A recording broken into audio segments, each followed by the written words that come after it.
உண்மையான தன்னம்பிக்கை உண்மையில் எப்படி இருக்கும்? பகுதி -2. ஆடையின்றி, களங்கமின்றி நிற்பதுதான் துணிச்சல். 100 சட்டங்களின் தீர்ப்பை உடைக்க. வெட்கமோ பயமோ இல்லாமல், எனக்குத் தெரியாது, என்று ஒப்புக்கொள்ள. தவறைக் கண்டறிந்து அதைச் சரி செய்ய கற்றுக்கொள்ளுங்கள்.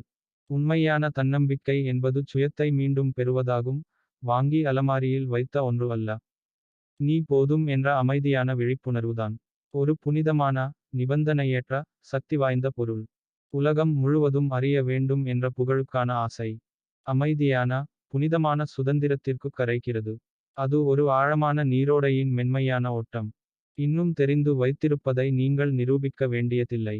இது கடினமான கல்லால் கட்டப்பட்ட ஒரு கோட்டை, நீங்கள் பெற்ற அமைதி.